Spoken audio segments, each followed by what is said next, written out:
ओम शांति। तो अभी आप लोग आए हैं यहाँ बाबा का शिविर करने के लिए, क्योंकि अभी जो समय है आप सभी चौराहे में। चौराहे समझते हैं?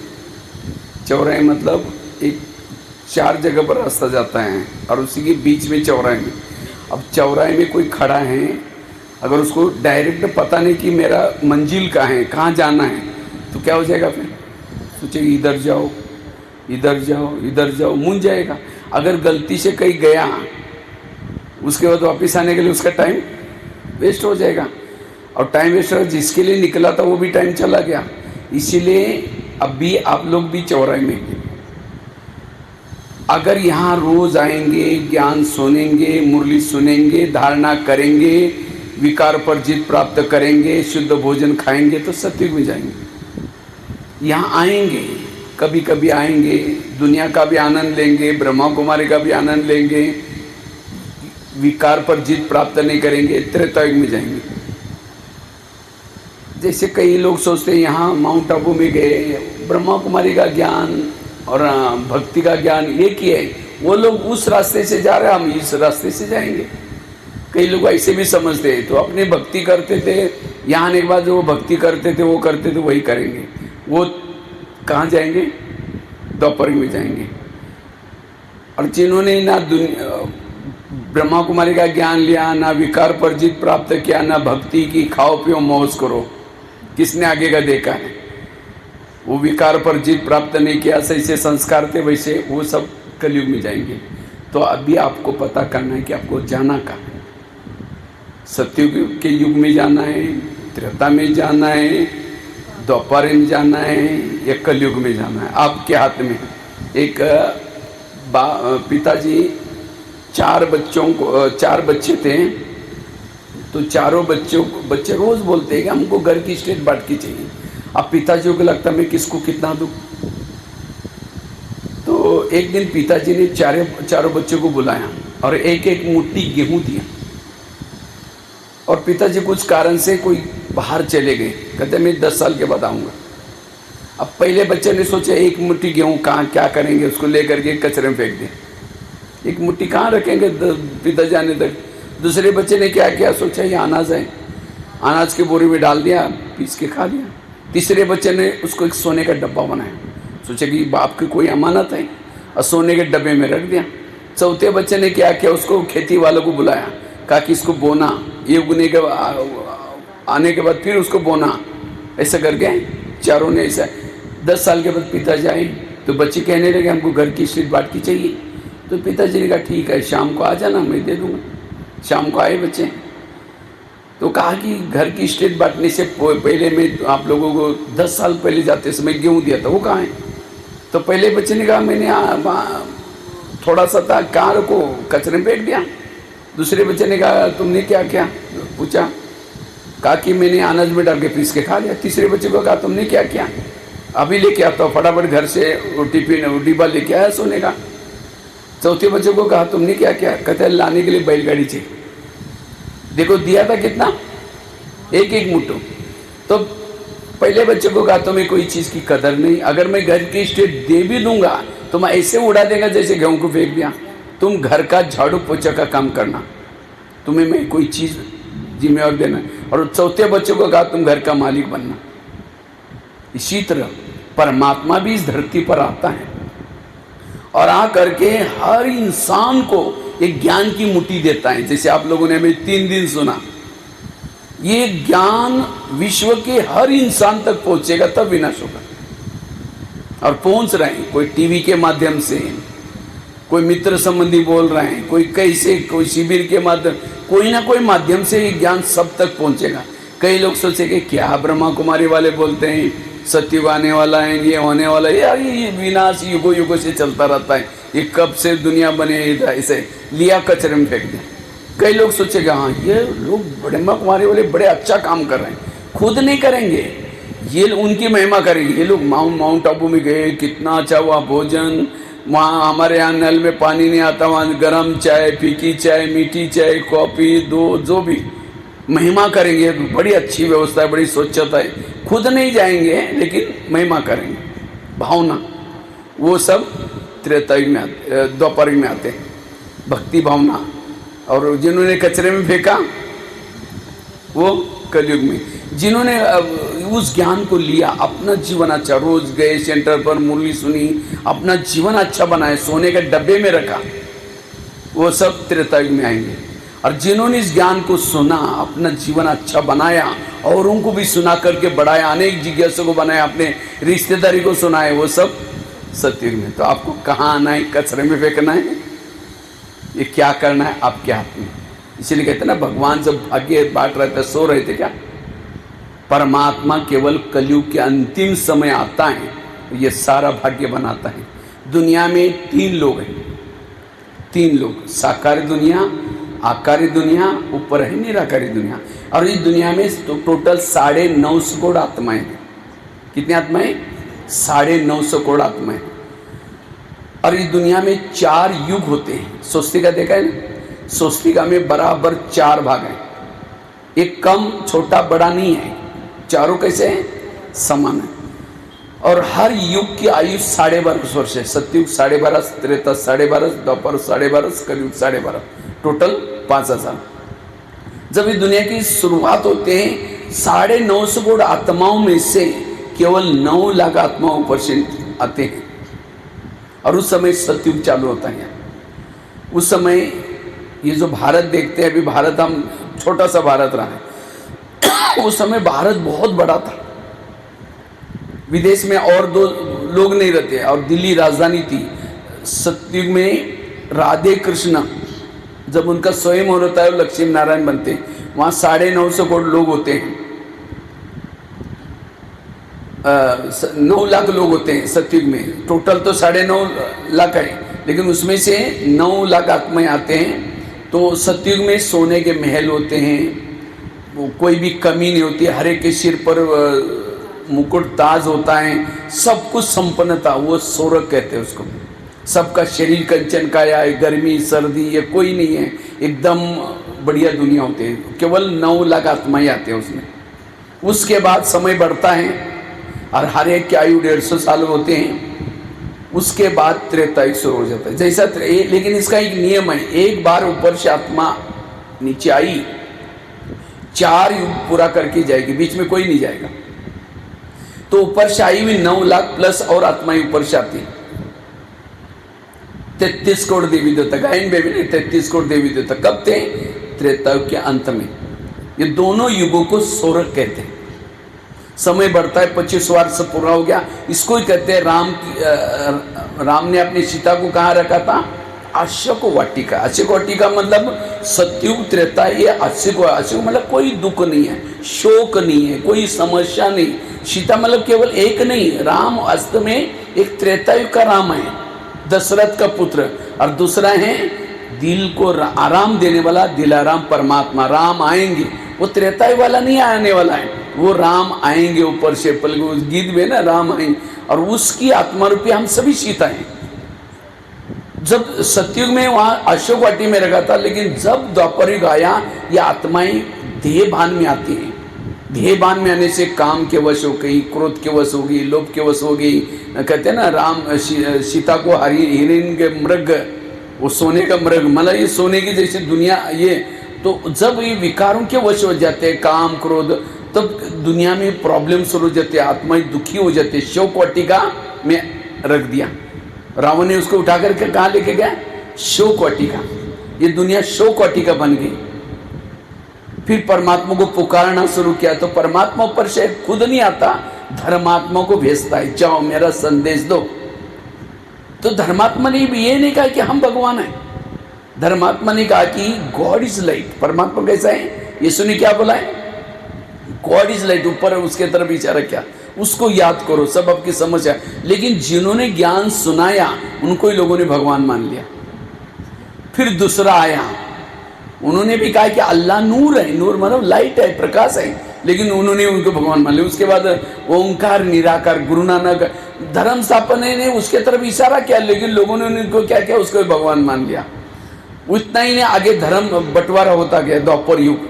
उसके बाद फिर शिव की पूजा करना शुरू किया, शिव से भी कुछ नहीं मिला, तो उसके बाद शास्त्र लिखना शुरू किया। शास्त्र कोई भगवान ने बैठ कर नहीं लिखे, ये जो आए हुए लोगों को याद आया कि पहले भगवान कभी आए थे, उन्होंने हमको दुखों से छुड़ाया था, वो सब लिखना शुरू किया।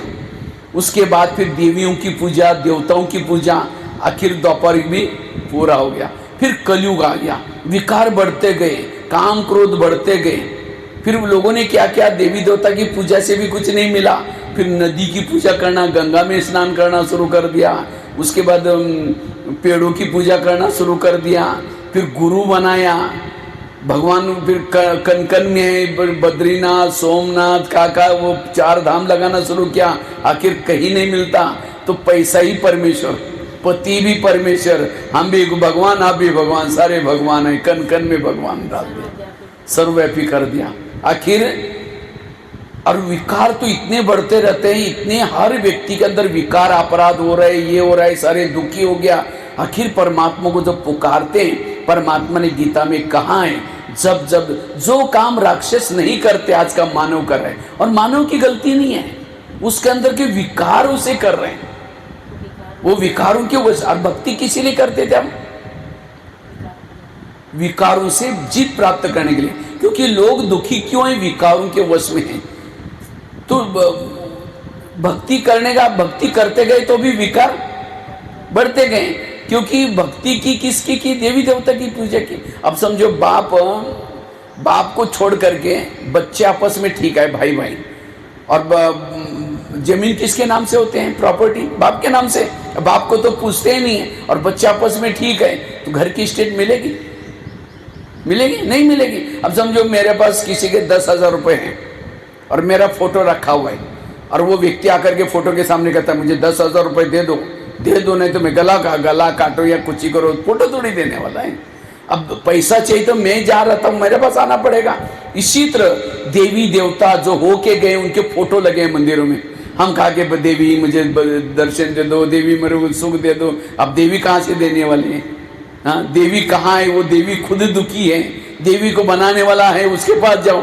तो आखिर इतना टू मच हो जाता है। फिर परमात्मा ने गीता में वचन दिया था, यदा यदा ही धर्म से ग्लानिर्भवति भारत, धर्म ग्लानि होगी तब मैं आऊँगा। और धर्म ग्लानि के लक्षण बताए, अनाज पूरी में बेचा जाएगा। अभी आजकल हम पानी, अनाज किस में लेके जाते हैं? पूरी में लेके। बालों का श्रृंगार होगा, गाय विष्ठा खाएगी, बच्चे अपने मुख से वर मांगेंगे। ये सारे लक्षण अभी दिखाई पड़ रहे हैं। ऐसे समय पर मैं आऊंगा, और ये जब भी कहा है कि जब मैं आऊंगा मुझे पहचानने वाले कोटों में कोई कोई। ऐसा क्यों बोला है? अब कृष्ण अगर आता है, कृष्ण को हम भगवान मानते हैं, आए तो बच्चा जानता है कृष्ण को, लेकिन ऐसा क्यों कहा? क्योंकि परमात्मा आता है। सतयुग में जो कृष्ण था, सतयुग में कृष्ण था, उसके सतयुग के 8 जन्म लिया, त्रेता के 12 जन्म लिया, द्वापर के 21 लिया, और कलयुग के 42। इसका 84 जन्म, 84वां जन्म उसके तन में परमात्मा, बूढ़े तन में आता हूँ। गीता में कहा मैं वृद्ध तन में आता हूँ, और मुझे मूढ़मती लोग जानते हैं, वो परमात्मा उसमें प्रवेश करता है और उसको एक विद्यालय की स्थापना करता है, जिसका नाम प्रजापिता ब्रह्मा देता है। ये सृष्टि चक्र जो मैं ये सुना रहा हूं, हमको तो क्या पता था, हम भी आपके जैसे गुरु किया था, सब कुछ किया। ये सारा ज्ञान सुनाता है, और ये काम चलता है 100 साल तक, 1937 से 2037। अभी कितना साल चल रहा है? 25 चल रहे हैं। तो 1937 में परमात्मा आया है। 2037 को कितना साल बाकी है? 11-12 साल बाकी है। 100 साल तक परमात्मा ये काम करता है, और 100 साल में जो इस विद्यालय में आते हैं, जुड़ते हैं, वो योग तपस्या करते हैं, ज्ञान लेते हैं, संस्कार पर जीत प्राप्त करते हैं। फिर उसके बाद एक महाभारी विनाश होता है, जिसका भी झलक देख रहे, कोई दुनिया का कोई भरोसा नहीं। विनाश के बाद सारी आत्माएं चली जाती है वापिस परम धाम।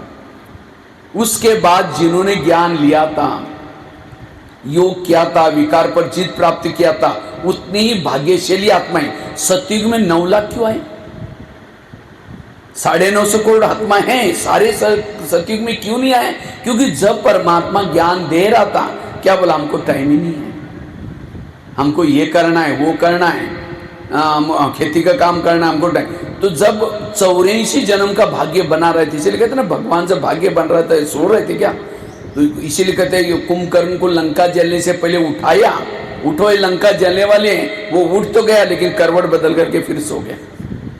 इसी तरह ये जो ब्रह्मा कुमारी भाई बहने क्या करते हैं, यहाँ कार्यक्रम के लिए लाते हैं, अपने घर गांव में कार्यक्रम करते हैं। क्यों करते हैं? जो जनता है जागृत करने के लिए। लेकिन कई क्या कहते हैं, बहन जी हम आएंगे, मेरी नौकरी पूरी हो जाएंगे तो तब हम आएंगे। अभी तो क्या है, नौकरी में बिजी हैं। तो कई क्या कहते हैं, हम थोड़ा रिटायर्ड हो जाएंगे तब आएंगे।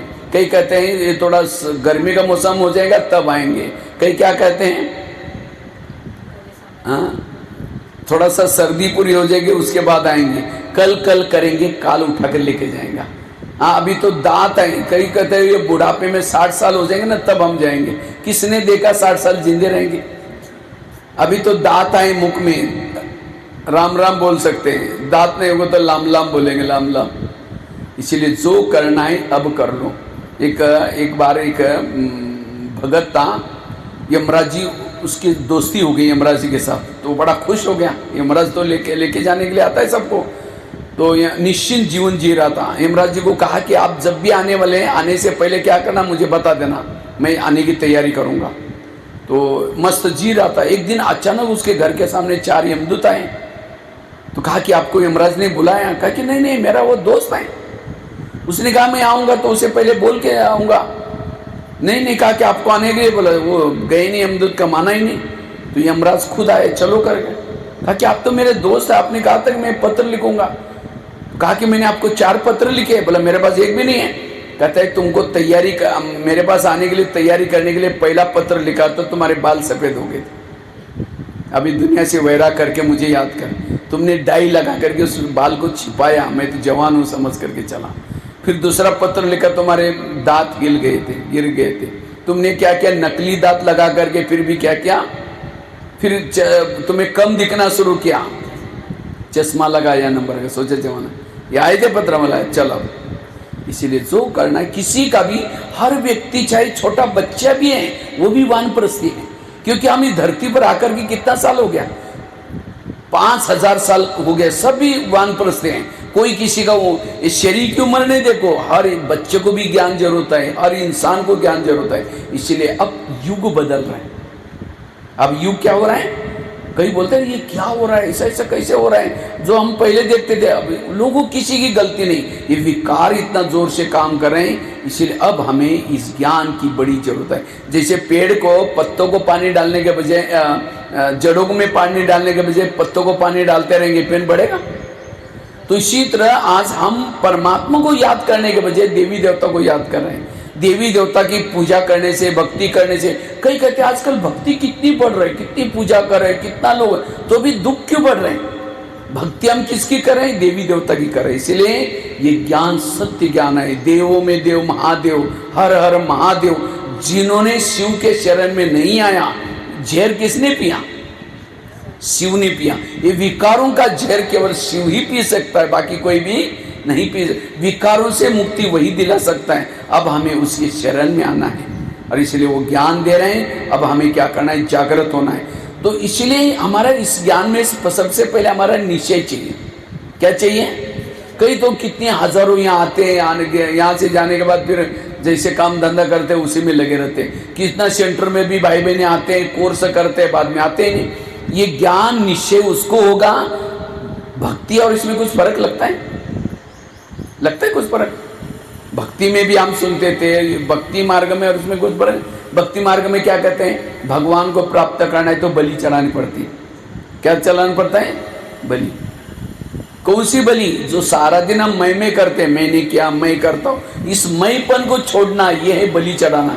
लेकिन लोगों ने कौन सी बलि चढ़ाई? बकरी की बलि चढ़ा दी भगवान प्रसन्न करने के लिए, और ये पाप चढ़ गया। क्योंकि एक प्राणी की हत्या कर दिया हमने। अगर कोई व्यक्ति को कहा कि आपकी उंगली मुझे दे दो, काट करके दे सकता है वह? तो क्या उस प्राणी का जब सिर काटा, क्या वो कितना दुख हुआ होगा उसको, तो कितना पाप चढ़ गया। तो परमात्मा कहता है वो बलि नहीं चाहिए, तो मैं सारा दिन करता हूं, मैं कुछ नहीं करता, कराने वाला प्रभु है। वो मेरे साथ वो करा रहा है, मैं कुछ नहीं करता हूँ। ये मैंपन आज हर इंसान में मैंपन है, और मैंपन अभिमान यही विकारों का कारण है। आज क्रोध क्यों आता है? अभिमान। मैं करता हूँ, पति कहेगा मैं दुकान में ना जाता तो तुम लोग भूखे मरते हैं, वो खाने की थाली को फेंक देता है। उसको लगता है मैं ना होता तो ये भूखे मरते हैं। ये तो उसका क्या है? अभिमान बोल रहे हैं। जैसे हम लोग बचपन में खेती में बैलगाड़ी लेके जाते थे। जब बैलगाड़ी लेके जाते थे, बैल के गाड़ी के नीचे हमारा पाला हुआ कुत्ता भी आता था। वो कुत्ता भी नीचे से चलता था, लेकिन वो कुत्ता देखता था सामने से कोई दूसरा कुत्ता आता, उसके ऊपर टूट पड़ता था, झगड़ा करता था उसके साथ। क्यों? उसको लगता है इतनी बड़ी बैलगाड़ी में लेके जा रहा है, तू मेरे रास्ते में क्यों आ रहे भाई? तो क्या कुत्ता बैलगाड़ी लेके जा रहा है? वो तो बैल के ऊपर उसका बोझ है गाड़ी का, वो लेके जा रहा है, लेकिन उसको एक मिथ्या अभिमान। इसी तरह कईयों को लगता है हम घर चलाते हैं, हम कुछ नहीं करते। कराने वाला हम चले जाएंगे तो भी घर चलेगा, दुकान चलेगा, सारी दुनिया चलेगी, मेरे बिना कुछ भी रुकने वाला। तो किस चीज का अभिमान? ये व्यक्ति का अभिमान। इसलिए परमात्मा कहता है इस अभिमान को तोड़ो। आज एक देश दूसरे के साथ लड़ रहे हैं, क्यों? मैं भी कोई कम नहीं हूं। इसीलिए कहता है विद्या विनय न शोभते। विद्या आने के बाद विनम्रता नहीं चाहिए। लेकिन आज आई पढ़े लिखे, ईगो बढ़ता जा रहा, अभिमान बढ़ता जा रहा है, मैंपन। इसलिए परमात्मा कहता है इस मैंपन की तुम बलि चढ़ाओ, तुम्हें कभी क्रोध नहीं आएगा, कोई विकार नहीं आएंगे। और क्या करते हैं भक्ति मार्ग में? उपवास करते हैं। उप मतलब नजदीक, वास मना रहना, बुद्धि से सदा परमात्मा के पास रहना, ये क्या है? उपवास। लेकिन लोगों ने कौन सा उपवास किया? पेट का उपवास किया। अब जिस दिन पेट का उपवास करेंगे और कहेंगे उठाओ, है मेरा उपवास है, उठाने के लिए बोलते हैं मेरे को, और गुस्सा आएगा, तो उसे विकार पर जीत रहा। परमात्मा के पास बुद्धि से रहो। इसलिए कहते हैं भूखे पेट भजन हो गोपाला। कहा कुछ हमने किया कुछ। कहते घर का त्याग करने से भगवान प्रसन्न हो जाते। कौन सा घर? ये शरीर आत्मा का घर है, इसको भूल जाओ, आत्मा समझो। लेकिन लोगों ने घर छोड़कर जंगल में चले गए। इस शरीर को तो भुला ही नहीं। कहते घर घर में लक्ष्मी आएगी। लक्ष्मी कब आएगी? लक्ष्मी आने के लिए क्या करते हैं तैयारी? हम एक तो दीपक जलाते हैं, सफाई करते हैं, पहले सफाई करेंगे, फिर दीपक जलाएंगे। और आजकल तो लाइट हो गई, तो लाइट में तो पूरा घर के ऊपर क्या लगाते हैं? लड़ियाँ लगाते हैं, फिर मोमबत्तियाँ लगाते हैं। क्यों? लक्ष्मी आने के लिए। आई लक्ष्मी, और आएगी भी कैसी? लक्ष्मी का ना वाहन है उल्लू। उल्लू को लाइट में दिखता है। अब जिस दिन पूरा घर में लाइट लगा दिया, वो लक्ष्मी को लेकर उल्लू आएगा कैसा भैया? फिर बड़ा बड़ा बॉम्ब, सुतली बॉम्ब बजाएंगे, पटाखा बजाएंगे, उल्लू घबरा करके और चला जाए। लक्ष्मी कितनी अज्ञानता है। तो कौन सा दीपक जलाने की बात आई? ये आत्मा का दीपक जलाओ। कौन सी सफाई करो? ईर्ष्या, घृणा, नफरत जो मन में भरी, उसकी सफाई करो। ये तो सफाई तो किया ही नहीं। लेकिन हमने वो घर की सफाई की, लेकिन इस घर की तो किया ही नहीं। इसलिए परमात्मा कहते हैं ये जब सफाई हो जाएगी, तब इस सतयुग में हर एक के घर में लक्ष्मी अर्थात संपन्न होगा, उसके पास कोई कमी नहीं होगी। तो ये सफाई करना है। इसीलिए 100 साल तक परमात्मा सफाई करने का टाइम देता है। अब ये तो आप लास्ट में आए, तो आपको तो सवेरे भी क्लास करना है, शाम को भी करना है, और सफाई अच्छी तरह करना है। अगर ये सफाई नहीं करेंगे तो आप सतयुग में नहीं है। मेरा किसी के प्रति वैर ना हो, मेरे अंदर निगेटिविटी नहीं, ये सफाई। कहा कुछ किया कुछ। एक सेठ जी थे, तो सेठ जी एक बार बीमार पड़ा। तो बीमार पड़ा तो अपने बेटे को बुला कर कहा कि बेटा मैं बहुत बीमार हूं, मैं तुम्हें मरते मरते 3 बातें सुनाता हूं। अगर ये तुम 3 बातें करेगा तो मेरे से भी बड़ा क्या बनेगा? सेठ जी बनेगा। तो वो सेठ जी का मकान इधर था, बीच में रोड था बड़ा सा, और सामने दुकान था। तो सेठ जी ने कहा कि तुम मेरे से भी बड़ा सेठ जी बनना है, तुम छाँव में जाना और छाँव में आना। छाँव समझा? छाया रहते हैं। अभी यहाँ छाया है, बाहर जाएंगे तो क्या हो जाएगी? धूप आएगी। माना छाँव में जाना और छाँव में आना। दूसरी बात क्या सुनाई? मीठा खाना और मीठा खिलाना, सेठ जी बनेगा। तीसरी बात क्या बताई? देते रहना, किसी कुछ भी लेना नहीं। तो कुछ समय के बाद वो पिताजी बीमार था, शरीर छोड़ के चला गया। तो बेटे को एक दिन याद आया, पिताजी ने मुझे मरते मरते कहा था कि तुम मेरी से भी बड़ा सेठ जी बनना। इसके लिए 3 बातें सुनाई थी। तो क्या करता है? मकान इधर था, बीच में रोड था और सामने दुकान था। अगर दुकान में जाएंगे तो जाते समय धूप लगेगी, तो सेठ जी तो बनेगा नहीं। छाव में जाने की पिताजी ने कहा था, इसलिए टीन का सेट डाल दिया, पत्थर डाल दिया ऊपर से। तो पत्थर के नीचे तो रात को 12 बजे जाओ, रात दिन में जाओ, शाम को जाओ, 9 बजे जाओ, हमेशा क्या रहेगी छाए। तो कभी भी 12 बजे 1 बजे कभी भी जाता है। अब देरी से जाता है तो दुकान वाले गिराहक वालों ने देखा, ये तो उसका दुकान बंद है, वो आना ही बंद कर दिया। तो दूसरी बात क्या बोला था, मीठा खाना और खिलाना। तो रोज मिठाई बना करके खुद भी खाता है, दूसरों को भी खिलाता है। कोई भी घर में आता है कि मिठाई बना के खिलाता है। और तीसरी बात क्या बताई थी, देते रहना। कोई भी घर में आता है, किसको चेयर देता है, किसको टेबल देता है, किसको ब्लैंकेट देता है, कोई ना कोई देते रहना। कोई भी चीज लेता किसी से लेना नहीं। तो कुछ दिन के बाद घर खाली हो गया और मीठा खाने से शुगर पेशेंट बन गया और छाव में जाने से दुकान में आने वाले गिरे। कुछ समय के बाद कंगाल हो गया, बीमार हो गया। तो एक दिन उसको लगता है ये क्या हो गया, पिताजी मुझे धोखा दे दिया, कहा कि तुम मेरे से भी बड़ा सेठ जी बनना, मैं तो कंगाल हो गया। तो अपने दोस्त को एक दिन फोन किया कि दोस्त यार तुम आना, मुझे कुछ पैसा चाहिए तुम्हारे से।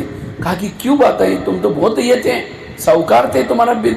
अरे पिताजी मरते मरते मुझे धोखा दे के गए। तो क्या धोखा दिया, बोला तुम मेरे से भी बड़ा सेठ जी बनना, इसीलिए हमेशा छाव में जाना, छाव में आना, मीठा खाना, मीठा खिलाना, देते रहना। बोले तुमने क्या किया, मैंने टीन का सेट डाल दिया, छाव में गया, कभी धूप में गया ही नहीं, मीठा भी खाया, देते रहो। पिताजी ने कहा रे, वो दोस्त ने कहा रे, पिताजी ने तो इतनी अच्छी बातें बताई, तुमने समझा ही नहीं। छाव में जाना अर्थात दिन निकलने से पहले दुकान खोलना। अगर दिन निकलने से पहले जाता और बीच में कभी आता ही नहीं, दुकान खुला रहता, तो सारा दिन गिराए आते, और जब रात हो जाएगी दुकान शटर बंद करके वापस आना, छाव में आना, तो सारा दिन दुकान खोलता तो क्या बन जाता, सेठ बन जाता। कितनी अच्छी बात बताई, उसने बात को समझा ही नहीं, टीन का सेट डाल दिया, छाव में गया और छाव में आया। मीठा खाना मतलब तुम्हारे दुकान में जो भी आएंगे उनके साथ प्यार से व्यवहार करना, मीठा मीठा बोलना, अच्छा बोलना। अगर कोई दुकान वाला अच्छा बोलता है तो सब लोग क्या कहते, अरे उसके बाद जाना, वो बड़ा व्यक्ति अच्छा है, सब लोग वहां आते तो क्या बन जाता, सेठ जी बनता। कितनी अच्छी बात बताए, समझा ही नहीं। उसने मीठा खाया और खिलाया। देते रहना, तुम इतनी कमाई करो जो कर्जा किसी से दो, किसी से कर्जा नहीं लो। कितनी अच्छी बात को समझा नहीं। इसी तरह परमात्मा भी धरती पर आता है। उन्होंने द्वापर में भी शास्त्रों के माध्यम से, ग्रंथों के माध्यम से बहुत अच्छी बातें सुनाई। उपवास करो, बलि चढ़ाओ, लेकिन हमने क्या, कौन सा उपवास किया, पेट का उपवास किया। बलि चढ़ाओ तो क्या किया, बकरी की बलि चढ़ाई, कहाँ कुछ किया। तो यहाँ कोई भक्ति से अलग बातें नहीं सुनाई जाती, भक्ति की बातों की रियली भक्ति करना है। हमारे एक भाई ज्ञान में आता था 1 साल से, तो एक बार होटल में गया और समोसा मंगाए। समोसे जानते हैं ना, मैदे को बेल करके आलू भरते हैं, तो 1 किलो समोसा मंगाता है, मैदे का छिलका ऊपर का फेंकता है और मसाला खाता है। तो मैनेजर ने बोला तो मैदा पसंद नहीं करता। बोला पसंद तो करता हूँ, लेकिन आजकल मैं ब्रह्मा कुमारी आश्रम में जाता हूँ। उन्होंने कहा कि बाहर का नहीं खाना, इसलिए बाहर का निकाल करके मैं अंदर का खाना। बाहर का ना खाना मतलब दूसरे का हाथ का बना हो। इसीलिए होटल पर क्या बोर्ड लिखा है, होटल, हो सके तो यहां से टल। इसीलिए कहा कुछ किया कुछ। इसीलिए परमात्मा ने जो कहा है उसके पे, तो आज कृष्ण को हमने क्या माना, कृष्ण कौन है, भगवान है। भगवान की सिंपल परिभाषा आपको बताता हूं, भगवान उसको कहेंगे जो सब लोग माने। कृष्ण को कौन मानेंगे, हम सिर्फ हिंदू मानेंगे, बाकी कोई मानेंगे नहीं, तो भगवान कैसे हो सकता है। और परमात्मा शिव को मुस्लिम लोग भी मानते हैं। अल्लाह नूर है, नूर मतलब लाइट है। क्रिश्चियन वाले भी मानते हैं गॉड इज लाइट, परमात्मा ने। उसके बाद हर धर्मों में शिव को मानते हैं। शंकर को नहीं मानेंगे, लेकिन किसको मानेंगे, वो पिंडी को भी नहीं मानेंगे, लेकिन ज्योति स्वरूप। तो क्योंकि हम भी ज्योति है, वो भी कैसा है, ज्योति। और भगवान कभी भी जन्म मरण में नहीं आता। कोई भी देहधारी भगवान नहीं हो सकता। वो है भगवान जिसका 500 तत्वों के ऊपर भी, भ मतलब भूमि, ग मतलब गगन, भगवान के अक्षर में एक एक 500 तत्वों का पर जिसका शासन है, वो है भगवान। तो परमात्मा शिव एक ही, कहते हैं ना सबका मालिक कौन है, एक। एक कौन है, शिव। जिन्होंने शिव को जाना, शिव के शरण में आया, वही। आज कृष्ण को भगवान कैसे मानेंगे। एक कॉलेज का बच्चा आया मेरे पास, कहते हैं सर जब कृष्ण बहनों के वस्त्र चुरा कर लेके जाता था, नहाने के लिए जाते थे, हाँ, उस समय भगवान माना, और हम किसी की लड़कियों को चढ़ते तो हमको पुलिस वाले डंडा मारते, ऐसे क्यों करते? तो वास्तव में कृष्ण ने कोई बहनों के कपड़े नहीं चुराए यार, इसके पीछे आध्यात्मिकता छिपी हुई है। ज्ञान को क्या करते हैं? ज्ञान को स्नान कहते हैं। हम भी यहाँ आप लोग किसी लिए आए हैं यहाँ? ज्ञान स्नान करने के लिए। तो ज्ञान स्नान, जब हम ज्ञान की मुरली सुनते हैं, ज्ञान सुनते हैं, शरीर हमारा आत्मा का वस्त्र है, जब ज्ञान सुनते तो ये शरीर रूपी वस्त्र क्या हो जाता है? भूल जाता है, आत्मा के स्वरूप में हम टिक जाते हैं। तो परमात्मा ज्ञान की मुरली बजा करके देह का वस्त्र चुराता है, देह भान को मिटाता है, ये उसका अर्थ है। नहीं तो किसी ने, भगत ने कृष्ण को पत्र लिखा था, कृष्ण जी आप नहीं आना, क्योंकि आजकल गोपिका के पास, सबके पास मोबाइल फोन है, अगर आपने किसी के कपड़े चुराए आपका पुलिस स्टेशन जाना पड़ेगा फिर। और आजकल गोपिका तो नहाने के लिए तालाब में तो जाते नहीं, कोई बहने जाते हैं नहाने के लिए, सबके घरों में क्या होते हैं? बाथरूम है। और आजकल तो मक्खन तो शायद हरियाणा में खाते होंगे मक्खन, बाकी कोई स्टेट में, कहीं भी स्टेट में मक्खन नाम की चीज़ होती ही नहीं है, वो केवल हरियाणा और पंजाब में मिलती है मक्खन। अब मक्खन तो मिलेगा ही नहीं आपको। तो वास्तव में इसके पीछे आध्यात्मिक रहस्य कुछ अलग है। तो परमात्मा जो संगम युग में कार्य करता है, उसके शास्त्र बन गए, ग्रंथ बन गए, रामायण बन गया, महाभारत बन गया, वर्तमान समय जो कार्य होता है इसके सब कुछ हनुमान, गणेश, अभी हनुमान किसको कहते हैं? हनुमान अर्थात परमात्मा। ये रामायण क्या है? जब राम की सीता रावण लेके गया तो आखिर राम आता है, राम ने क्या किया? एक बंदरों की सेना बनाई। तो इसी तरह परमात्मा शिव ऊपर से आता है, परम धाम से, अयोध्या वो है, वहाँ ऊपर से आता है। और हम भी आपके लोगों के थे, हम भी विकारी थे, ये थे, तो हम लोगों को ज्ञान देकर के हमको हनुमान बनाता है, अंगद बनाता है, और इसी सेना को लेकर के हम संदेश देने के लिए भेज देता है। हम जगह जगह पर जा करके संदेश सुनाते हैं। हनुमान ने क्या किया? सीता को अंगूठी दिखाई। कौन सी अंगूठी? ये ज्ञान का बातें, ज्ञान का संदेश, ये अंगूठी है। और जो सीता सतयुग त्रेता वाली आत्मा होगी वो पहचान लेगी राम आया है। जो नहीं आए तो उल्टा सुल्टा बोलेंगे, नहीं नहीं ये कैसे हो सकता है, ये कैसे, मतलब वो सतयुग त्रेता वाली आत्मा, जो सतयुग त्रेता वाली आत्मा है इस ज्ञान को, इसीलिए वो हनुमान दिखाते हैं सब ये। और फिर बाद में लंका जल जाते हैं, फिर राम क्या करता है? सभी सीताओं को लेके जाकर अपने वापिस लेके जाता है। ये रामायण बन गया। नहीं तो एक राम सीता को रावण से बचा छोड़ा नहीं सकता, संभाल नहीं कर सकता, हमारी रक्षा क्या करेगा? सीता मतलब कोई स्त्री नहीं थी, उसकी पत्नी की बात नहीं, ये सारी आत्मारूपी सीताओं को विकारों से छुड़ा के लेके जाता है। संगम युग में इसका यादगार रामायण बन गया, उसका महाभारत बन गया। इसीलिए परमात्मा वर्तमान समय क्या कर रहे हैं?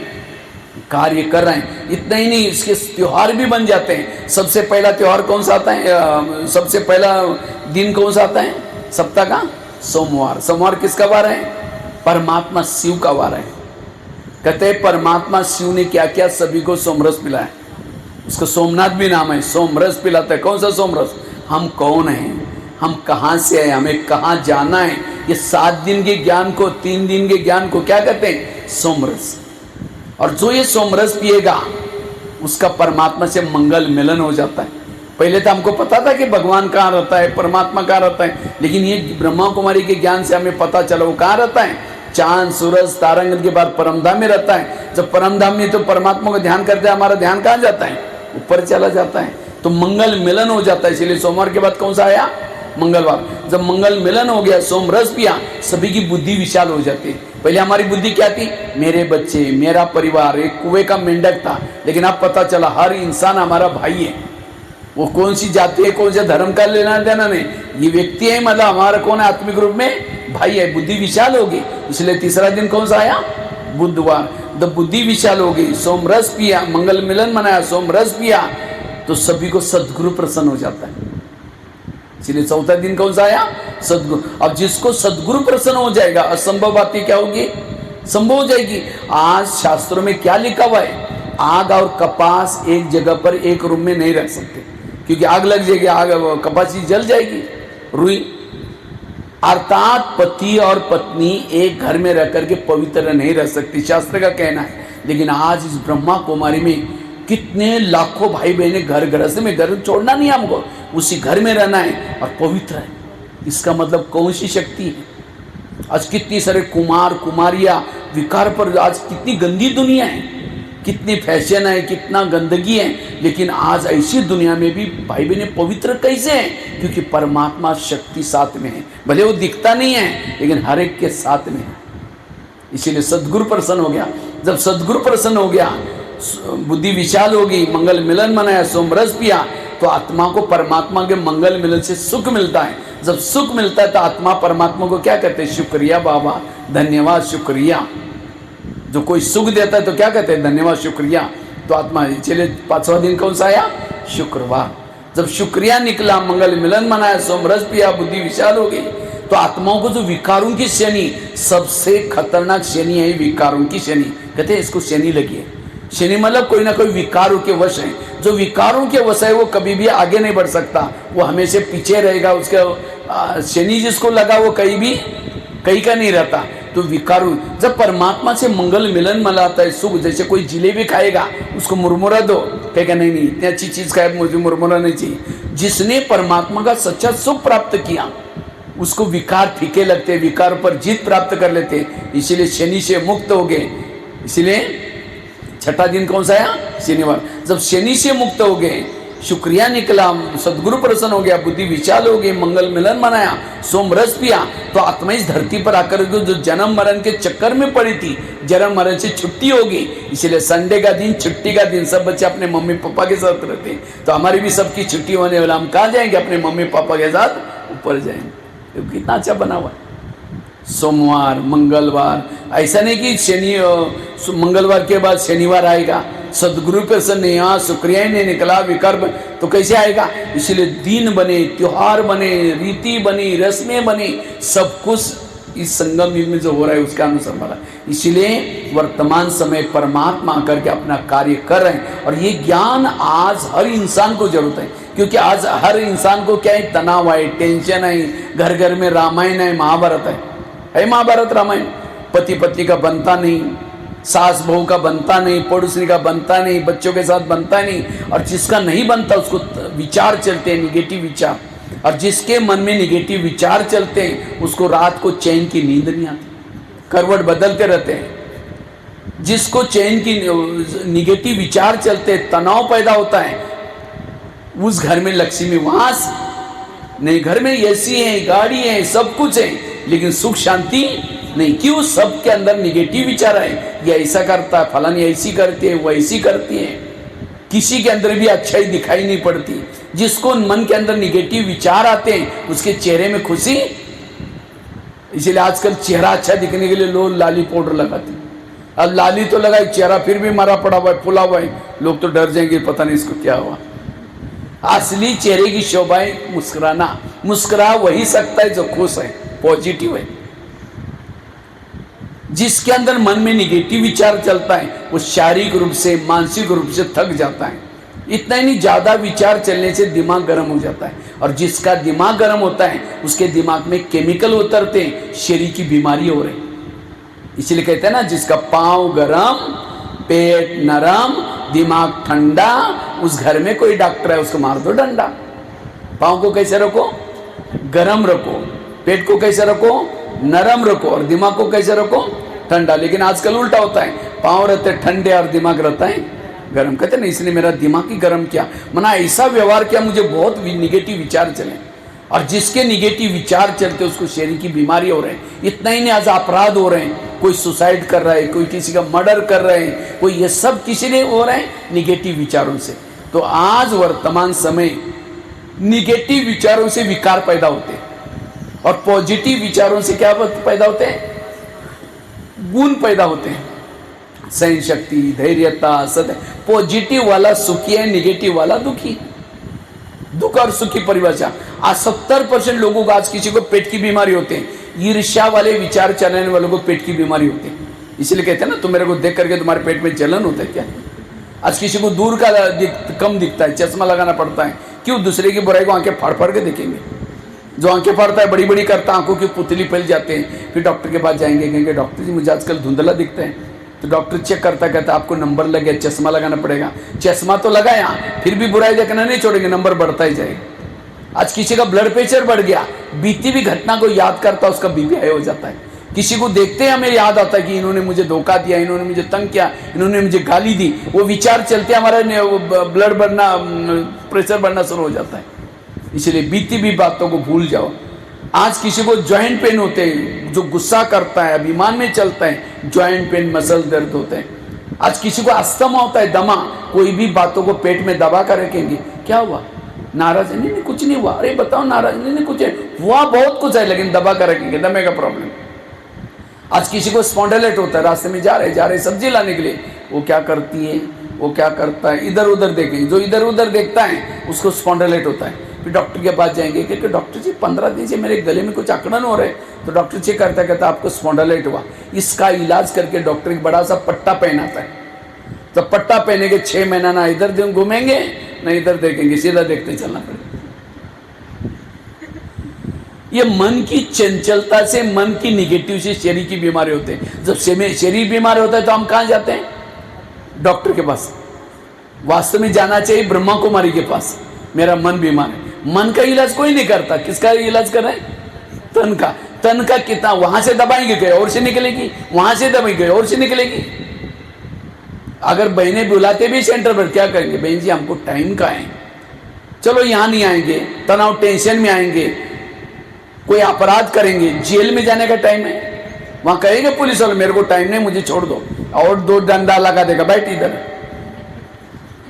अब ब्रह्मा कुमारी में नहीं आएंगे, कोई तनाव टेंशन में आएंगे, बीमारी हो जाएगी, हॉस्पिटल में जाने का टाइम है, कोर्ट कचहरी में जाने का टाइम है। कचहरी के सामने देखो 200-100 लोग बैठे रहते, उनको आश्रम में बोलो तो कहेंगे टाइम नहीं, वहां कैसा टाइम मिल गया।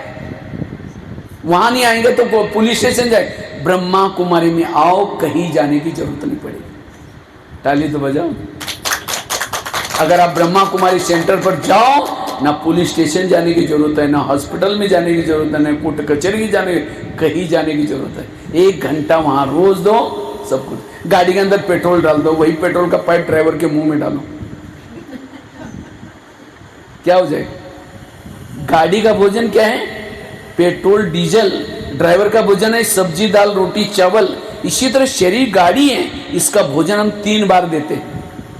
हाँ, नाश्ता करेंगे, दोपहर का भोजन खाएंगे, बीच में चाय भी पिएंगे, रात को भोजन खाएंगे, और शरीर का भोजन दे दिया, पेट्रोल डाल दिया। लेकिन इसका जो ड्राइवर है उसको कोई डालते है भोजन, इसका भोजन क्या है, ज्ञान। ब्रह्मा कुमारी का केंद्र एक डाइनिंग हॉल है, आत्मारूपी ड्राइवरों का भोजन करने का डाइनिंग हॉल। अब जिस पे आत्मा ने, कोई ड्राइवर ने कुछ खाया नहीं तो एक्सीडेंट कर देगा, और इसीलिए थप्पड़ मार दिया, गुस्सा किया, ये क्यों कर रहे हैं, क्योंकि ड्राइवर भूखा है। इसीलिए ज्ञान हर इंसान को जरूरत है, केवल सत्युग में जाने के लिए ज्ञान नहीं। अगर जीवन में सुख चाहना चाहते हो, शांति अनुभव करना चाहते हो, उसके लिए ज्ञान हर इंसान को जरूरत है। कौन सा ज्ञान, वो तो स्कूल का ज्ञान हमने किसी लिए लिया, पेट भरने के लिए, नौकरी करने के लिए, संस्कार है। आज कई मम्मी पापा की कंप्लेन होते हैं, मेरा बच्चा मोबाइल के बिना रहता ही नहीं। गुरु कौन है, मम्मी तो गुरु है। हम वैसे तो महाराष्ट्र में एक शिवाजी पैदा हुआ था, शिवाजी महाराज, नाम सुना होगा। वो शिवाजी महाराज क्यों बना, जब वो शिवाजी महाराज की आत्मा, उसकी माँ, उसका नाम था जीजाबाई, उसके पेट में था, उस समय वो अच्छे अच्छे ग्रंथ पढ़ती थी, साहित्य पढ़ती थी, दांडपटा चलाती थी, तलवार चलाती थी, वो गर्भ में संस्कार दान किया। और आजकल की माँ क्या करते, जब बच्चा गर्भ में फेसबुक देखेगी, व्हाट्सएप चलाएगी, यूट्यूब देखेगी, फैशन करेगी, 9 महीने में बच्चा जब गर्भ में है, वो जो माँ ने किया वो सारे संस्कार बच्चे के ऊपर पड़े। और अभी खुद रो रहे हैं, मेरा बच्चा मोबाइल के बिना रहता ही नहीं, गुरु तो तुम है। इसीलिए बच्चों के संस्कार देने के लिए भी ये ज्ञान जरूरी है। माँ फैशन कर रहे हैं, बच्चा, बाप शराब पी रहे, बच्चा भी। कई बार मैं मम्मी पापा को कहता हूँ थोड़ा आप बच्चों को संस्कार दो ना, वो क्या जवाब देते हैं, हमने बहुत बड़े स्कूल में डाला है उसको, बहुत फी देते, बहुत अच्छी स्कूल है। अच्छी स्कूल किसको मानते हैं, जिनकी टाई अच्छी है, बिल्डिंग अच्छी है, बसें अच्छी है, हम समझते हैं अच्छी स्कूल। अच्छी स्कूल वहीं जहाँ संस्कार दिए जाते हैं। तो कई बार मैं टीचर को कहता आप संस्कार दो बच्चों को, वो क्या बोलते हैं, कहते वो काम है उसके मम्मी पापा का, हमारा काम है सिलेबस पढ़ाने का। वो इधर उंगली करे, वो इधर बच्चे भी करते जाते। इसलिए इस ज्ञान से बच्चों के संस्कार भी अच्छे होंगे, खुद के संस्कार भी अच्छे होंगे, क्योंकि ये पॉजिटिव विचार है, सकारात्मक सोच है। आज किसी को शुगर होती है, शुगर कोई मीठा खाने से नहीं होती। टेंशन, क्या टेंशन? मैं इसकी सास हूँ, मैं इसका पति हूँ, मैं इसकी माँ हूँ, इसको मैंने पढ़ाया लिखाया, छोटे से बड़ा किया, जब इसकी शादी हुई अपनी पत्नी का मनता है, मुझे नहीं पूछता। ऐसे हर एक के अंदर कोई ना कोई टेंशन है, और उसी टेंशन से शुगर हो रहे, बीपी बढ़ रहे, कई प्रॉब्लम हो रहे। इसलिए वर्तमान समय अगर शरीर को भी स्वस्थ रखना है, मन को भी स्वस्थ रखना है, ब्रह्मा कुमारी का ज्ञान बहुत जरूरी है। तब हम सुखी बन सकते, स्वस्थ बन सकते। 1 घंटा, और यही साथ हमें चीजें संस्कार जाएंगे। हमारा 24 घंटा जो भी कुछ नहीं आएगा साथ में, लेकिन उसके लिए जो साथ में जाएगा उसके लिए कुछ टाइम ही नहीं है। इसलिए हमें रेगुलर रोज जाना है। आपको तो मैं कहा ना, आप लोग तो बहुत लेट आए। 2 बार सवेरे भी जाना है, शाम को भी जाना है, जो ताकि इतना कितना 100 साल से कितना 80 वर्षों से कितना लोग आगे भागे होंगे, उन लोगों तक पहुंचने तो आपको क्या करना पड़ेगा? सवेरे भी का क्लास करना पड़ेगा, शाम को भी करना पड़ेगा, तब पहुंचे। अब ये एक बार ही कहीं करते नहीं, इसका मतलब अभी भी आपका विश्वास। इसलिए पहले पक्का करो, भगवान भाग्य बांट रहे हैं। और आप ऐसे जरूर नहीं कि 12 साल तक आप जिंदे रहेंगे, उससे पहले भी कुछ हो सकता है। कोई बीमारी आ सकते हैं, हमारे शरीर का कोई वैल्यू ये नहीं है, अभी कोई भरोसा नहीं। हमारी मम्मा कहती थी हर घड़ी को अंतिम घड़ी समझो। इसीलिए अब हमें यहाँ से पक्का प्लानिंग करके जाना है। यहाँ से हमें जाने के बाद रोज सेंटर पर जाना है, रोज पढ़ाई करना है, ज्ञान सुनना है। तो मैं खुद निगेटिव हूँ या पॉजिटिव कैसा पता चलेगा? सामने से कोई व्यक्ति आ रहा है, उसको देखते ही रास्ता काट रहे हैं, निगेटिव है। कोई आपके पति की महिमा करता रही, तुम्हारा पति तो बड़ा अच्छा है, तेरे को क्या पता, तुमने दूर से देखा था, वो क्या है मैं ही जानती। इसका मतलब पति के लिए निगेटिव है। कोई सास की महिमा करता रही, तुम्हारे सास तो बड़ी अच्छे, अरे वो क्या है बुढ़िया मैं जानती हूँ, निगेटिव है। एक व्यक्ति के प्रति भी आप निगेटिव, आप सुखी नहीं है, दुखी। इसलिए पॉजिटिव बनो। तो हम पॉजिटिव, आजकल डॉक्टर के पास कोई भी पेशेंट जाता है, डॉक्टर क्या करता है? खुश रहो। लेकिन लोग खुश होने के लिए क्या करते हैं? लाफिंग क्लब में जाएंगे, हाथ ऊपर करेंगे, हाँ हाँ हाँ करेंगे, घर में आते पत्नी का चेहरा देखते चेहरा डाउन हो गया। फिर इसलिए सदा खुश रहना। आजकल डॉक्टर ये भी कहते हैं अगर हेल्थ को अच्छे रखना है, कड़वी चीजें खाना पसंद करो। करेले खाओ, कड़ूनी के पत्ते खाओ, मेथी के लड्डू खाओ। करेले मतलब सब्जी की करेले की बात नहीं, जीवन में आने वाली कड़वी बातों को डाइजेस्ट करो। लेकिन आज के इंसान को कड़वी बातें, किसी का गलत व्यवहार, किसी की गलत बातें हमें डाइजेस्ट नहीं होती। मैं इसके रास्ते में कभी जाती नहीं, मैंने इसका कुछ किया नहीं, फिर भी ये क्यों करते मेरे साथ? ये तनाव का कारण है। तो क्यों करते उसका आपको जवाब देता हूँ। मुझे कोई भी बातों में तनाव, टेंशन ना आए, उसके लिए सबसे पहले 2 बातें, 2-3 ही सुनाता हूँ, ठीक है? ध्यान से सुनेंगे। पहली बात है कर्म गति को समझना। और ये कर्मों का ज्ञान कहाँ मिलता है? टीवी देखने से मिलेगा, पड़ोसनी के पास जाकर के बैठने से मिलेगा, अखबार पढ़ने से मिलेगा, ब्रह्मा कुमारी की मुरली सुनेंगे, कर्मों का ज्ञान मिलेगा। आप रोज जाओ, आधा घंटा योग करो, मुरली सुनो, सारा दिन कोई अपमान करेगा, निंदा का, आपको कोई निगेटिव विचार नहीं चलेंगे, क्योंकि आपको कर्मों का ज्ञान। आपको एक बहुत बड़ी सीक्रेट संसार की बात सुनाता हूं। आपके घर के जितने भी लोग हैं, कोई आपको देने के लिए, कोई आपसे, और जिन्होंने इस लेने देने को समझा, उसको कभी भी तनाव, टेंशन नहीं आएगा। आपका जो पति मिला, यही पति क्यों मिला? परिवार किस आधार से बनता है? कर्मों के आधार से। पिछले जन्म में जिसके जिसके व्यक्ति के साथ आपके हिसाब किताब है, वही आपका परिवार में पति बनेगा, बच्चा बनेगा, ये बनेगा। कोई सास है, समझो बहू को तंग कर रहे हैं, बहू को तनाव, टेंशन आ रहे हैं, अगर सास और बहू का पिछला जन्म दिखाई जाए तो आज जो बहू है पिछले जन्म इसकी सास थी, और जो सास है वो कौन थी? बहू। इसीलिए कहावत में ना, सास भी कभी बहू थी। अगर आपका पति आपको तंग करता है, इसका मतलब मैंने भी कोई जन्म में उसको तंग किया था, मेरा हिसाब क्या हो रहा है? किसी ने गाली भी दी, क्या समझो? अच्छा इनका भी बहुत दिन का बाकी था, पूरा हो गया। कभी भी गुस्सा, कर्म गति का ज्ञान। एक आगरा में एक पति पत्नी रहते थे, बहुत गरीब थे। ध्यान से सुनना, मैं प्रश्न पूछूंगा। बहुत गरीब थे, झोपड़पट्टी में रहते थे। उनके पास एक मेहमान आया। वैसा वो मेहमान दिल्ली में खरीदारी करने के हिसाब से आया था, लेकिन जब वो दिल्ली में आया था, दुकान बंद थी, तो उस व्यापारी को लगता है बैठे बैठे मैं क्या करूँ। मैंने कभी आगरा गया नहीं, देखा नहीं, चलो आगरा घूम के आता हूँ। गया, सारे दिन आगरा देखा, लेकिन रात को सोने का प्रॉब्लम हो गया। तो जिस होटल में जाते थे, जहाँ भी जाते थे, सब कहते भाई हमारे होटल बुक है। उसको लगता है रात को कहाँ सो जाओ, अगर कहीं बस स्टैंड पर सो जाओ बैग चोरी हो जाएगी, कहीं स्टेशन पर सो जाओ तो भी चोरी हो जाएगी। अचानक उस व्यापारी को याद है मेरे गरीब पति बंदे, चलो उनके पास जाता हूँ, रिक्शा करके गए। वो तो बड़े खुश हो गए, इतना बड़ा व्यापारी आया, कभी ना आने वाला, खिलाया पिलाया, चाय पानी दिलाई। सोने से पहले उसने अपनी बैग खोली, कपड़े चेंज करने थे। जब बैग खोली तो गरीब की पत्नी की नज़र बैग में गई, देखा इसके पास 50 के 100 के 500 के बहुत सारे बंडल है। उसको लगता है अगर 2-4 बंडल हमको मिल जाए तो हमारी गरीबी क्या हो जाएगी। दूर रात भर नींद नहीं आई, 12 बजे बाहर गई, बड़ा सा एक पत्थर लाया क्योंकि बैग सिराने थी, तो सीधा पत्थर उसके सिर पर मार दिया।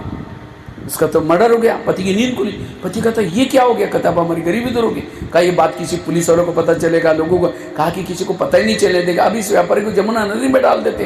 रात को 2 बजे उन्होंने इस मुर्दे को बोरी में डाला, पीछे यमुना नदी थी उसके अंदर फेंक करके वापस आए। जैसे घर में आए तो देखा खून ही खून लगा था, क्योंकि मारने के कारण वो तो उनको लगा किसी को पता ना चले। उन्होंने रातों रात खून के दाग भी मिटाए। उन्होंने खून के दाग तो मिटाए, लेकिन कर्म में पड़े हुए दाग को कोई मिटा। उन्होंने उसी पैसे से एक प्लॉट लिया, मकान बनाया, दुकान खोला, गहने बनाई, गाड़ी खरीदी। उनकी गरीबी दूर हो गई, लेकिन उनको बच्चे नहीं थे, दोनों ही थे। कुछ साल के बाद एक बच्चा भी हो गया।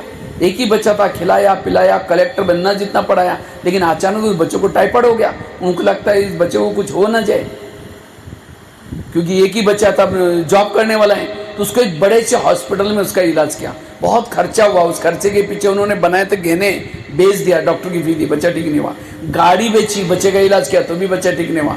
उन्होंने दुकान चालू की, उसको भी बंद किया, सारा पैसा बीमारी में लगा तो भी बच्चा ठीक। लास्ट में मकान भी बेचा, झोपड़पट्टी में चले गए। तो एक दिन वो बच्चा कहता है पापा जी अपने को जो मिला था पैसा खत्म हो गया, अब मैं जा रहा हूँ, बच्चा मर गया। तो बच्चा कौन था? वो जिस व्यापारी को मारा था।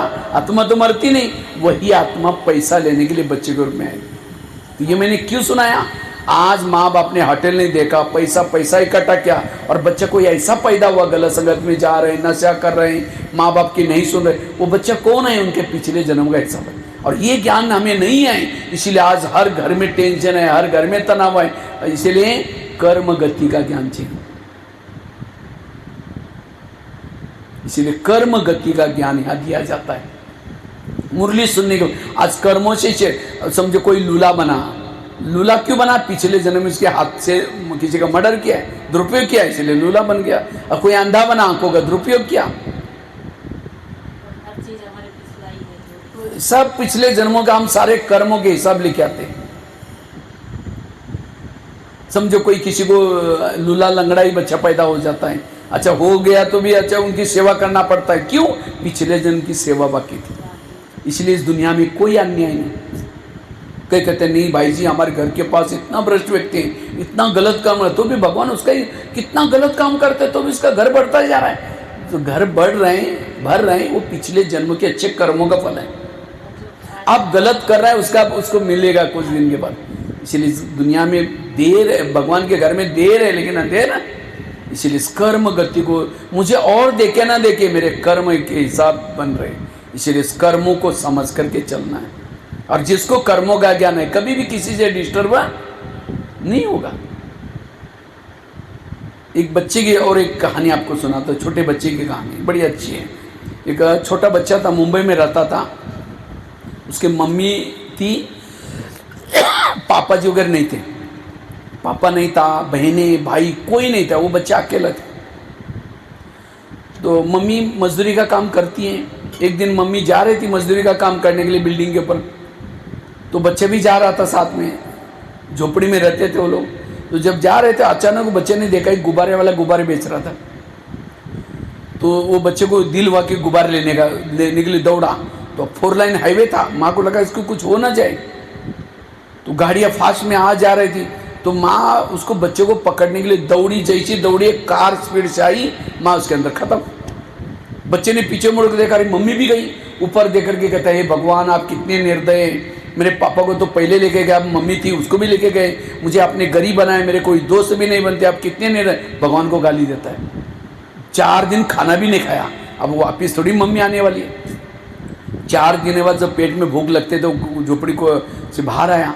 पड़ोसी वालों ने देखा कि इसका अभी कोई नहीं रहा है, कहा कि बेटा तुम कोई बात नहीं, हमारा चाय का दुकान है, आप आ जाओ, गिलास धुलाई का करने का काम करो, खाने का प्रबंध करेंगे। बच्चा रोज जाता है। एक दिन उस बच्चे से गलती से गिलास टूट गया, वो चाय वाला उसको डांटता है। तो आखिर वो बच्चे जब शाम को आता है कहते हैं भगवान मैं जहाँ भी जाता हूँ मुझे आखिर दुख ही मिलता है, आपने मुझे कितना दुख दिया। कि एक दिन आ रहा था तो किसी ने कहा झोपड़ी तुम्हारी मम्मी को दे, मम्मी तो चली गई, तुम खाली कर दिया इसको, अब रहने का भी प्रॉब्लम हो गया। कुछ समय के बाद उसने क्या किया, शादी की, पत्नी आई वो भी झगड़ा लो, ये सारा टेंशन देकर के वो शराबी बना। आखिर उस बच्चे ने क्या किया, खुद का ही दुकान चालू किया चाय का। एक दिन चाय बेच रहा था, इतने में 10-12 लोग आए, कहा कि हमको चाय चाहिए, बना के दिया, जाने लगे। जैसे जाने लगे वो बच्चा कहता है चाय का पैसा दो, जैसा पैसा मांगा वो 10-12 लोगों ने इतनी पिटाई की उस बच्चे की, पिटाई करके बेहोश करके सामान बिगड़ के चले गए। आखिर उसको कई समय के बाद होश आया, ऊपर देखे कहते हैं भगवान आप कब तक मेरी परीक्षा लोगे, अब जैसा वैसे मैंने दुकान चालू किया था, ये क्या था, तो भी देखो मेरे साथ ऐसा हुआ, ये हुआ, मेरा सामान भी बिगड़ दिया, ऐसा करके आप कितने निर्दयी है कि गाली देता है। लास्ट में वो उसको लगता है जाकर पत्नी को सुनाऊंगा, पत्नी को सहयोग करेगी, पत्नी को जाकर बोला मेरे साथ ऐसा हुआ, वो और ही झगड़ा करते, तुमने कुछ बोला होगा, तुम ही ऐसे हो, और टेंशन में आया। रात को सो रहा था, खिड़की खुली थी, ऊपर से चंद्रमा तक नजर गई, ऊपर आकाश दिखाई पड़ रहा था। कहते हैं भगवान कब तक मुझे परीक्षा लेगे, ऐसा करके दुखी होकर के सो गया। रात को 2-3 बजे खिड़की से आवाज़ आती, बेटा उठो, बेटा उठो। बच्चे की नींद खुली, आप कौन है, कौन है? मैं तुम्हारे पिताजी हूँ। कहता है मेरा पिताजी हूँ, तो पहले मरा हुआ है। फिर आवाज़ आता है मैं तुम्हारे आत्मा का पिता परमात्मा हूँ, आप मुझे कह रहे थे ना आप दुख देते। बेटा ये मैंने कुछ दुख नहीं दिया, ये सब तुम्हारे कर्मों के परिणाम है, चलो मैं तुम्हारा पिछला जन्म दिखाता हूँ। बच्चे का हाथ पकड़ करके भगवान ने क्या किया, उसको पिछले जन्म में लेके गए। जब पिछले जन्म में लेके गए, पिछले जन्म में एक महल के पास लेके गए, तो बच्चा कहता है भगवान आप ये महल के पास कहाँ लाया, आप मुझे पिछला जन्म दिखाने वाले थे। ठहरो तो मैं दिखा देता हूँ। जैसे अंदर गए, एक सिपाही, कुछ 4-5 सिपाही चाबुक से मार रहे थे कैदियों को। तो बच्चा पूछता है भगवान जी ये इनको क्यों मारा जा रहा है? तो भगवान ने कहा इनके राजा ने इन सिपाही को, कैदियों को पकड़ करके मारने के लिए ऑर्डर किया है, अब सिपाही की क्या गलती है?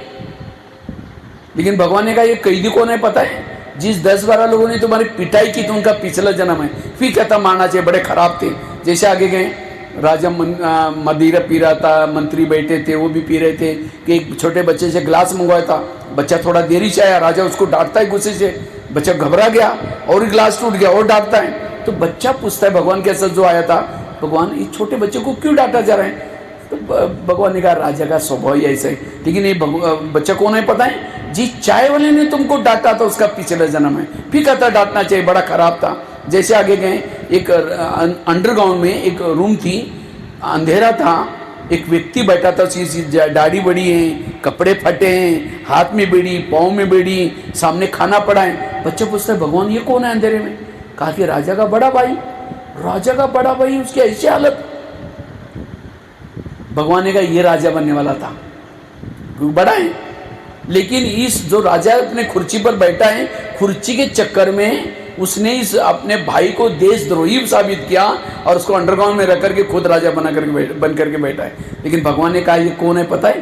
तुम्हारे पत्नी का पिछला जन्म है। इसका मतलब वो बच्चा पिछले जन्म में कौन था? जिन्होंने ध्यान से सुना जवाब आएगा, कौन था? राजा था, राइट। राजा बनकर उसने बच्चे को डांटा, वही बच्चा चाय वाला बना, राजा गरीब बच्चा पर अपना हिसाब ले लिया। राजा बन, वो बच्चे, उसने पत्नी के साथ ऐसा, वो भाई के साथ ऐसा व्यवहार किया, वही भाई उसको पत्नी के रूप में राजा बन करके उसने वो कैदियों को मारने के लिए वो सिपाही को बोला था, वही कैदी चाय पीने के बहाने आए, राजा गरीब बच्चा बना, अपना हिसाब। उस बच्चे के जीवन में जो प्रॉब्लम क्या भगवान ने दिया, उसने उन लोगों के साथ कर्म ऐसे किए थे। इसी तरह ये मैंने क्यों सुना है, आज हमें कोई तंग करता है, कोई ऐसा करता है, और हम कहते हैं भगवान तुमने भी आंखें बंद किया कि मेरे साथ क्या हो रहा है। और जब करते समय क्या सोचा, मैं अकेले हूँ, कोई देख नहीं रहा है, इसलिए मेरे साथ जो कुछ हो रहा है ये सब मेरे ही कोई कर्मों का। इस दुनिया में जो बोएंगे वर्तमान के मेरे प्रॉब्लम मेरे ही पिछले जन्म में के वे कर्मों के परिणाम है। इसलिए ये ज्ञान नहीं है तब तनाव टेंशन आता है, इसलिए इस कर्मों का ज्ञान यहाँ दिया जाता है। और भविष्य में मुझे कांटे नहीं बोना, अगर इस जन्म में अगर हमने कांटे बोएंगे अगले जन्म में वही कांटे ही मिलेंगे। इसलिए अपने कर्मों में सुधार लाने की जरूरत है। ये है टोटल ज्ञान का सर, अपने कर्मों में सुधार लाओ, तब तनाव टेंशन कभी भी नहीं आएगा। तो मेरे आसपास के जो भी लोग हैं, मेरे साथ जो कुछ है, ये सब मेरे पिछले जन्मों का हिसाब है। इसलिए कर्म गति को समझना। दूसरी बात है, जो हुआ अच्छा हुआ, जो हो रहा अच्छा, जो होगा वो भी। एक रामायण की घटना सुनाता, राम राजा बनने वाला था, लेकिन रात में आकर के मंथरा ने कई कई को दो चार उल्टी बातें सुनाई। तुम्हारा बेटा भी तो है, तुम बेटे को छोड़ करके राम को राजा बना रहे, और ये बात